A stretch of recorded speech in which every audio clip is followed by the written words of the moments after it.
Greetings, chess aficionados. Welcome to chapter 16. Finally, we're going to get into some of the main lines of the Phillidor. We've gone through tons of sidelines, including a couple of sidelines of the Phillidor, and now we're going to get into the main moves. So, by far, the main move that Phillidor players will play is the exchange variation with e takes d. We're going to take back with the knight. Possible to take with the queen as well. I'm going to recommend to take with the knight. Knight f6, very logical, as we've seen in the previous video, knight c3. And last video we looked at g6. Here we're going to look at main move of bishop e7. So yeah, there's a number of options for white here. And what I'm going to recommend is probably not the first move that you would think of, but it makes sense if you look at the alternatives. So let's look at some of the alternatives first. So we're big bishop c4 fans on this course, and this is what I recommend in most of the main lines and a lot of the sidelines. And here it seems to make a lot of sense. Why not? d5 is not possible, and this bishop's on a good diagonal. Well, there's a concrete problem. So I sit black castles, say weak castle. There's a common, if you're familiar with e-pawn openings, you might be familiar with the fork trick, which is to take a central pawn, white takes back, or black, and then d5 is a good move. And actually, black equalizes pretty easily. Say we drop back to defend the knight, he takes, we take, and all the central pawns are gone, both sides are castled, both kings are safe, and this is a pretty equal position. So I'm not going to recommend bishop c4. We could also put the bishop on d3, but this is kind of passive behind the pawn, so I don't see a lot of points of that. We could check, but again, I don't see a lot of points of that. We're not pinning anything. Black can easily block the check with either piece or play c6 and later try to play d5. So that's no good. And then finally, another move that might jump out to you is bishop g5, but this is actually a small mistake because of another common trick in these type of openings, which is taking the e-pawn, which opens up a discovery on the bishop. It's attacked now 3 times, and no matter how no matter how white plays, he's going to be down a piece. For instance, if he takes this way, he's going to be down a piece. If he takes the knight, after bishop takes bishop, knight takes, and queen takes, we're going to be down. Excuse me, not a piece. We're going to be down a pawn, which is no good. I mean, we're not playing the white pieces to be down a pawn on move 8. So I'm going to actually recommend g3. So if you watched the last video, you might remember I criticized black for playing e5 and g6 because it's a waste of time. The bishop's already got a good diagonal. So why would you play this move as well? But now you can understand that none of these moves are particularly good. And there's another factor as well. Well, 3 factors really. Number 1, we're white, so we have an extra tempo. Number 2, black has played rather passively with d6. And number 3, as I just stated, none of these other squares are particularly good for the bishop. So we're going to play g3. Black will most likely castle. We're going to fianchetto. And here black has 2 main moves. First is c6, pawn to c6. This is not a very aggressive move. We're just going to castle. Already if knight bd7, we have this move attacking the bishop and the pawn, so that's no good. If the bishop comes out trying to take advantage, kind of similar to how we took advantage in the last lines, it's actually more black is taking advantage of himself. We're going to kick the bishop again, and kick the knight. Again, you don't have to memorize all these, just understand the basic concept that, okay, sure, we've castled kingside, so we're weakening our king a bit, but black is in no real position to take advantage of this, and we're about to win a piece with f5. Yeah, sure, black can play f6 and try to survive, but yeah, we can pretty safely tuck our king in the corner, and yeah, for example, if f6, we could kick the bishop away, and yeah, I'm going to just throw the engine on here. Yeah, g6, hg, fg, bishop takes. Oh yeah, here, yeah, the tactics are just going to flow from our superior position and black's the cramped nature of black's position. But even if you don't find all this, um, you can just see, even if you play something like h4, running h5, I mean, black just has a bad position. Actually, f6 is just not playable because I'm noticing knight e6 right off the bat. So yeah, black just can't play any old move. Um, so black's best is to develop the rook, and here we're going to play h3. The idea is, well, you'll see the idea in a few minutes when we look at knight c6, but the ideas are similar here. We're going to actually play g4 and then reroute the knight here, and as we saw in this game, push the pawns, maybe f4, g5, or try to play e5 or try to play f5 and get a good attack. For instance, say black comes back, adding an attacker, the rook, to the e pawn will just defend. And yeah, here black develops another piece. We'll play a4, and this is a common move in Phillidor. Black wants to potentially expand on the queen side, not right away, of course, because this is hanging. But here we kind of want to control both sides of the board. So we're going to play a4, keep black from expanding on the queen side, and then we'll move towards the king side and attack over there. So I'm going to now go back to look at knight, not here, sorry, no. After g3, castle, bishop g2, and now we're going to look at knight c6. And I'm going to show you 3 games in this line. I haven't showed any full games yet, so I'm excited about this, which will illustrate white's attacking potential. So here you might think um, best move is to castle, and that's by far the most commonly played in this position. But here we're actually going to duck back to e2 with our knight. So it might look like we're just giving black time, but really, is this knight actually so good here? He can't come here, he can come here, but then he'll get kicked back. If he tries to come to the center, he might get kicked with the later f4, as we'll see often. And yeah, let's look at that. And the idea is we're going to play h3, g4, put the knight over here, and try to attack on the king side.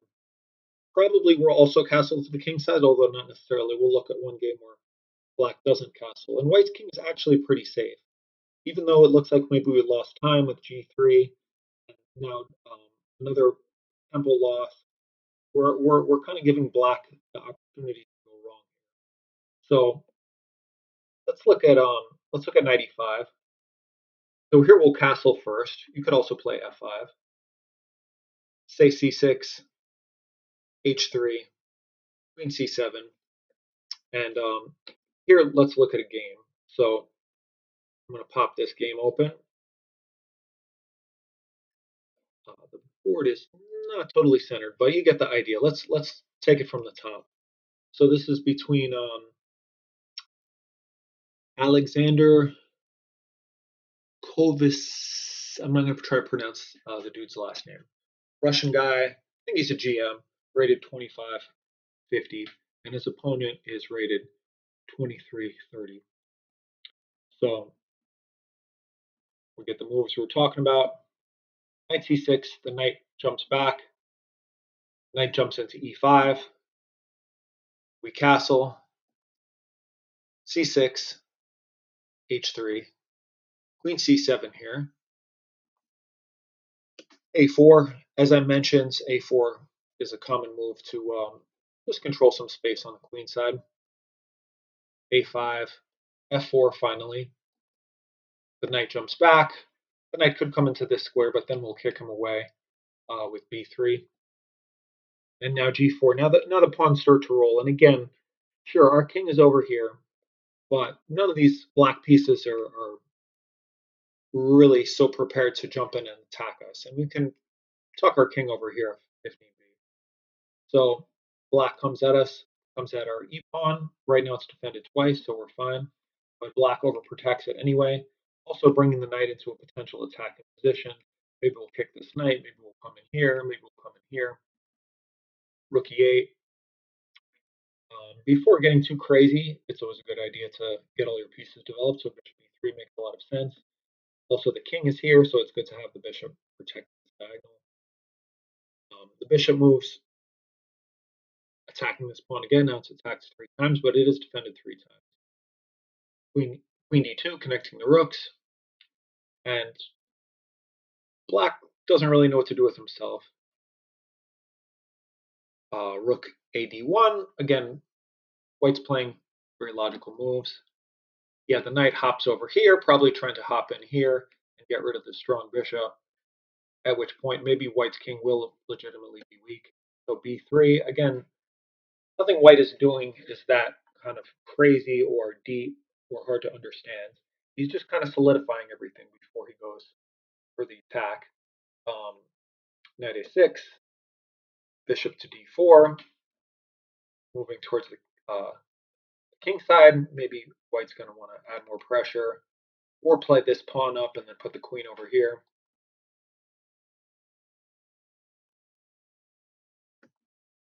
And there goes the knight. So black attacks the bishop, bishop goes back, the knight goes back, black's probably hoping to repeat. And here's an interesting maneuver that the knight actually goes back to b1. So this is the first move you might think, what the heck is white doing? Well, you'll see the idea in a minute. This is the idea. The bishop wants to stay on the diagonal, and yeah, now black can't repeat anymore. And this knight is going to be kicked with f5.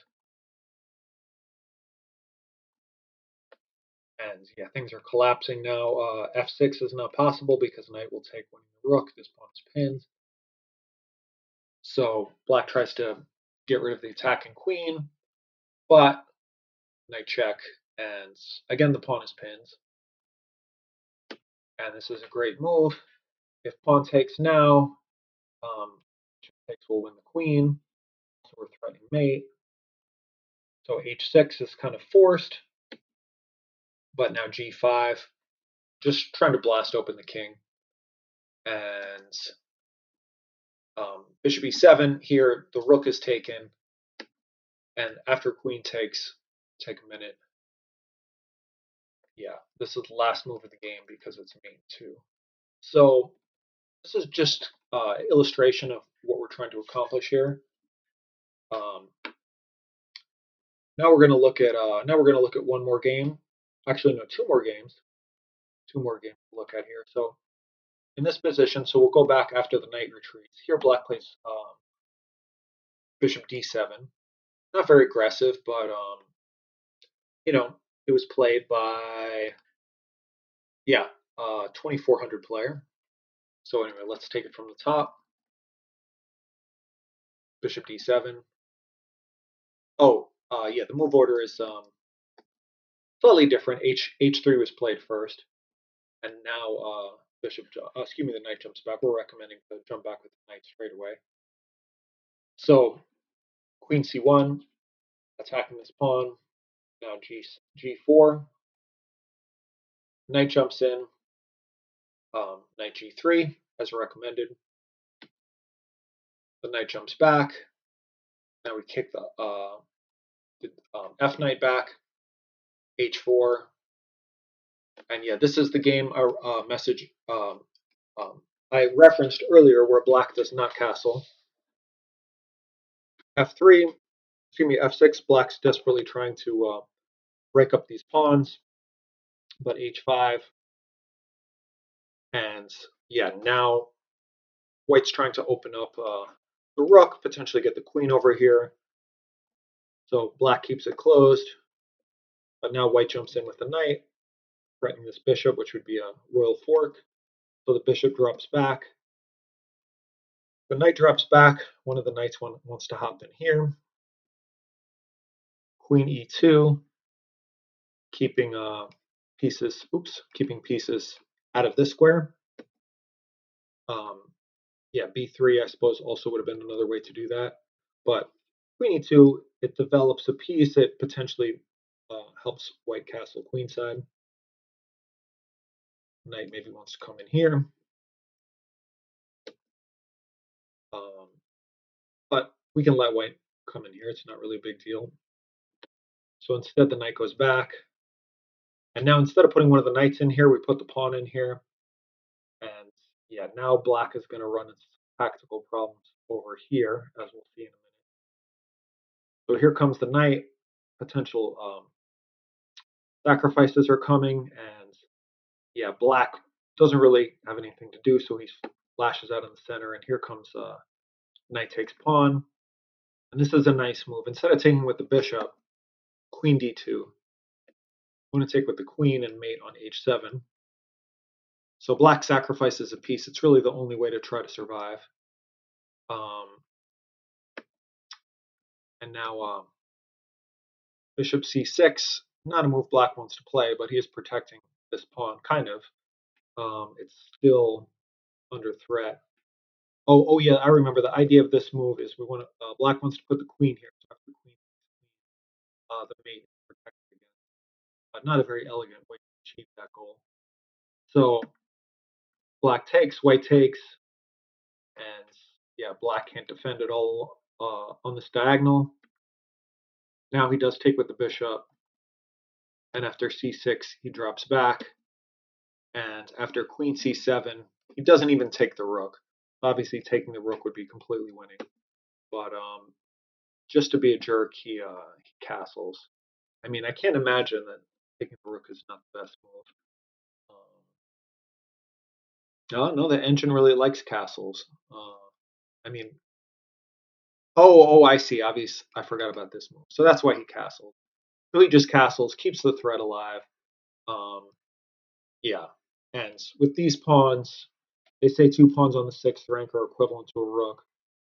But not to mention, um,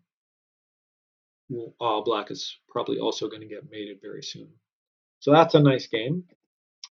And there was one more game to look at, if I can find it.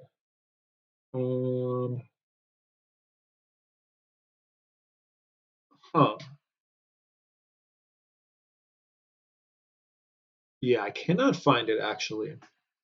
I can't find it, but those two examples should do the trick. I got tons and tons of notes. I mean, if I made a video on all my notes on these variations, this video would be like 2 hours long. So, but you get the basic idea of what to do in these lines, and those are the main lines. So, um, white also has, black also has another option here with after G3. So, like I said, G3 is kind of spending some time. So, black can also perhaps afford to take his own time to attack the center. So, he's played D6 and now he's playing D5. Um, this move is not without its ideas. So, yeah, if we take, white doesn't really have anything. So, we got to attack the knight. And there's 3 moves, but really there's only 1 move. And yeah, knight G4 is um, black's correct move. But let's look at the other possibilities, which is knight e4 and knight d7. So knight d7 is quite bad. We got knight to f5, hitting the bishop and hitting the g7 pawn with check, and hitting the d pawn. So yeah, this has almost never been played. This has been played. Yeah, knight g4, the correct move, has been played almost 4,500 times. Knight f to d7 has only been played 100 times. And then the correct move, knight f5, has only been found 8 times on the Lichess database. So yeah, here black will probably castle to protect the g pawn. If he takes here, we're going to take on g7. And yeah, this is just bad news. White won both of those games. So more often than not, he'll castle. Now we're going to take the d pawn. We're hitting the e7 bishop twice. Bishop c5, attacking our f pawn. And now we can sacrifice the knight. This position's been reached twice, and white won both games. Yeah, we could look. We'll look a little bit deeply at these lines, but not too deep because you're almost never going to see this. So rook e8, trying to win our queen. But it's our turn. Bishop check, and we can go ahead and castle queenside. Now, not worrying about the e pawn. And if the rook takes, we're coming here. We're attacking g7, and say the queen comes back to defend, hoping to hold it all together. But the problem is actually this rook in the corner as well. So we'll just trade and attack the rook in the corner. So there's some other lines in that, but you'll almost never see someone play this way. But if you do, just remember this knight f5 move. So um, knight to e4 is a bit more common. Here we'll take, and bishop f4 is a good move. We could play bishop g2 as well, but we'll preemptively protect this pawn. And yeah, if black just carries on developing, well, this is not really good. He just ruins his pawns. We're going to trade queens and win this pawn back and just have a better position. So black's best here is actually queen to e5, but this position again has only been reached 3 times. And yeah, the best move here is knight b5, threatening the royal fork. And if black trades queens, he just has a terrible position. So here he might play queen c6, and now we got queen d5. You could give this an exclamation point. Again, you'll probably never get this position. It's not been reached on lichess before, but it's just some fun lines to look at. If he takes, obviously we're going to take here. And yeah, there's some other lines, but we're not going to look at them all because if we looked at all the lines, we'd be here all day. But the main thing is, if he comes up here, just remember to take, and then you can then you can defend this pawn, and later you're going to play bishop e2 win the pawn. So now let's look at the main move, which is knight g4, and here there's an interesting line with e6, and it looks good at first because all of a sudden we're threatening this knight. Um, Bishop can't take because we'll take this and then knight. But here actually black can come back, and it looks like we're going to mess up his castling, but black is actually fine here. He can castle by hands, um, and yeah, he can kick the knight out of her center. He's got an extra central pawn. And yeah, black is totally fine here. So instead of that, um, bishop g2. So looks like we're giving this pawn back, and we're going to temporarily be a pawn down. And that's true, but it's actually going to be okay, as I'll show you. So knight e5 is the main move, and it makes a lot of sense. And here we're actually not going to take back right away because there's some crazy lines here. Bishop h3 is possible, but bishop g5, just bishop d4 is an even better version of this. And I'm not going to go over these lines too deeply because this is not what I recommend. But I can't resist showing some cool tactics. So queen d2, and now bishop to h3. And what the heck is this? Well, it's trying to deflect the protection of this knight. Say we take, he's going to take, and now he's got a big threat to take the knight and then fork the king and queen, which will be here. And say if we castle, he can do the same thing. And say if we play bishop here, let's see, bishop here. What was the idea? Oh, duh. Queen can just take, so that's not possible. Anyway, I'm not going to go over all these lines, but there's some crazy lines that if you'd like to look at, just to reinforce why you shouldn't take back right away. Oops, sorry, we've gone off course here. Instead of castle, d5 here, and knight g4. So bishop g2 is going to be the recommendation, and then after takes, queen e2, attacking the knight, putting pressure here, and threatening now to take this pawn. Although first and foremost, we're threatening the knight. So if black defends the knight, we can take, and now take the pawn. And now there's no more tricks. The knight is back here. We're going to win the bishop pair and have a slight advantage. So more common is actually to come back with this knight And now we're just going to defend our position. We're going to win this b pawn back eventually, and yeah, have a good position. If he takes, we're going to take. We're now hitting the g pawn. We're going to take here, defended by the bishop. Keep in mind, and yeah, if black plays like a nothing move, we'll just castle queenside and have a nice lead development. So he does have some tricks. If he checks us, we can actually take, and we're not worried about this pin because we can defend it. So say black takes here, we actually have, similar to the other line, we have knight d5, threatening the c pawn. Keep in mind we can't be pins because there's no protection on that rook. And say if he takes the b pawn, we can actually castle before we take the c pawn. If knight a6, we can attack the queen. Queen moves, check, and I don't know if you can see what's coming. After the king moves, yeah, we're winning a piece here, or at least the exchange. So yeah, those are some crazy lines. I went over them rather quick. I have um, way more different variations in the study, but you're welcome to make your own study as well and look at all the different lines here. But yeah, I'm going to recommend G3, and yeah, there's some nice attacking games. You could also look at this in the Lichess database and yeah, kind of see how white plays it.